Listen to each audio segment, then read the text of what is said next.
my name's Caroline Davies. I'm a second year postgraduate diploma in conservation. This project is one of my final year practical pieces.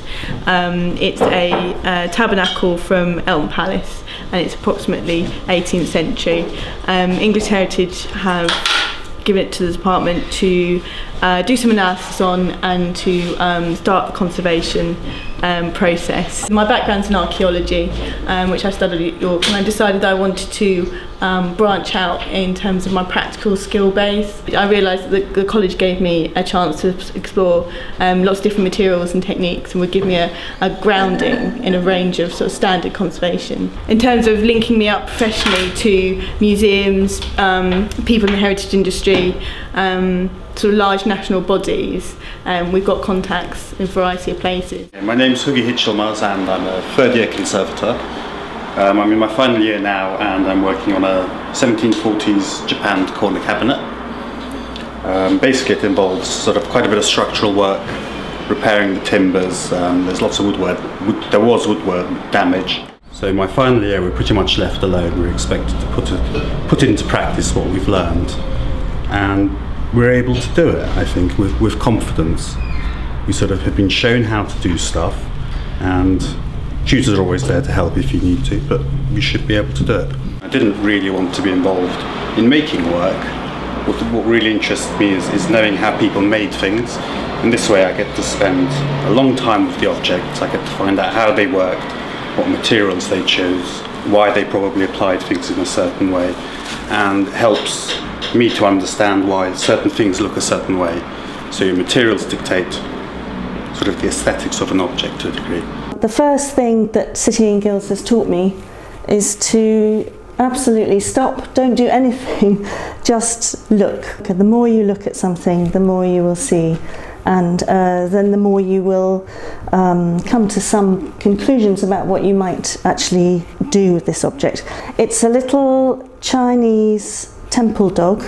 Well, at least it's carved in the Chinese style. I don't know whether I just don't know anything about it yet. After I've done some photographs and had some more time looking at him, I will go to the library and start some research into him. There doesn't seem to be a thick gesso layer. Perhaps this red paint was used as the ground for the gold, in which case it may be oil gilding rather than water gilding, but again, I can't assume anything. I have to go and find out. If you're going to do a mid-career change, as I have done, you do have to check up on the institution that you go to. And City and Guilds, apart from having graduates in probably every museum and gallery and historic house in the land, which is fantastic, that says how good the course is, but it's also recognised by the Institute of Conservation. So, and it's regulated by the University of Birmingham. So it's a pucker qualification that you graduate with. I'm working here on a 17th century memorial from Westminster Abbey.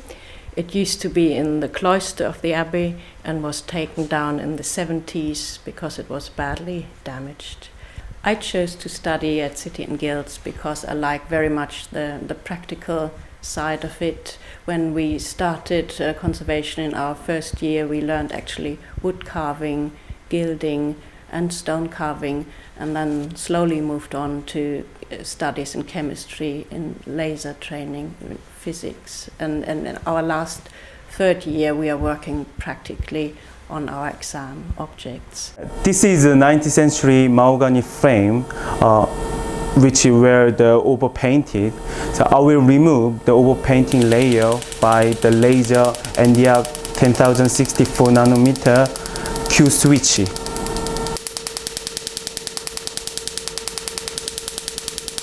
I'm working on this, it's a royal coat of arms from the Royal College of Physicians, 17th century. At the moment I've just taken it apart and I'm going to be putting it back together. There's some recarving to do, surface cleaning and various other things. I'm also working on a Buddha head. It's a stucco piece. I've just taken it to UCL and had it 3D scanned because it's an accurate 0.3 microns. There is an option using Royal College of Art. They have a forming machine that I can cast. If I design a suitable mount, they'll be able to cast it in acrylic to exact specification. This is a silicone solution which is good for doing very fine moulds. I've just been up to purchase it today and I need 400 ml, I think, so we'll put that in there. My name's Jenny Whiting and I'm in the third year BA Honours Conservation course, and this is one of my third year products. And this is a bit of a funny frame. It's partly oil gilded and water gilded, which makes it, you have to be very careful about how you clean it. There are many broken elements on this frame. On this particular corner, all I had left on the frame was this scroll, this beautiful scroll here, which is part of the anchor, and I've had to mould in plasticine the other side of the corner. And what I'm going to do is I'm going to cast the whole thing, and then I will have the three corners, hopefully. But that's just the beginning.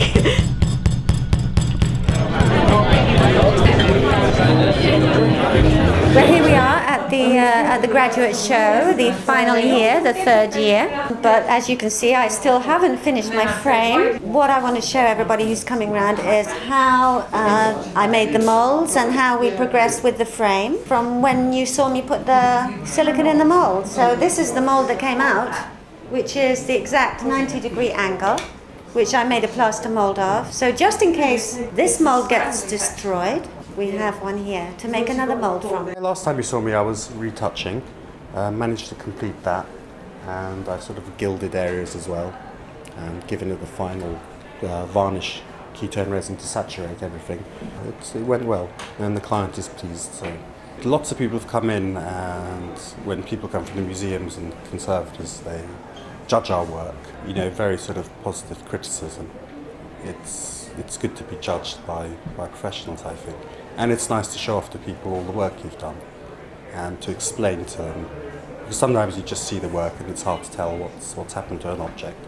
But once you talk it through with them, show people the analysis and the research you've done, I think they appreciate the work much more in sort of the field of conservation on the whole. It's fantastic because you meet other professionals who might give you some tips, and that's what it's all about. It's you just keep on learning with conservation. The main thing for us about having an exhibition, because obviously it's not like for the painters and sculptors or even carvers that are here, because we don't sell our work, you know, our work belongs to other people already, so it's quite a different kind of motivation to exhibit in a way. But the really, really nice thing is that lots of people come in and they look at your work and they comment on it and they give you ideas, and also people from the profession also who come in, and you know, maybe everything they say isn't entirely positive, but it's always good to get that feedback, and you learn so much from actually talking to other people about their perception of the work and how you've worked on it. If you want to go and work as a conservator in a museum, nowadays you are expected also to know a little bit about curation, a little bit about how exhibitions are put together, and I think it's very, very useful to have actually had to do that. What's next for me? I've applied for several jobs and they will be hopefully forthcoming, and we'll see how we go from there, but I have the skills to offer now, so. I'm off to Venice to work at Venice in Peril. It's an internship, and I'll be working with an architectural conservator there for 2 months in the autumn. It'll be architectural, decorative surfaces, I think. So I'm looking forward to that immensely. It's a beautiful place.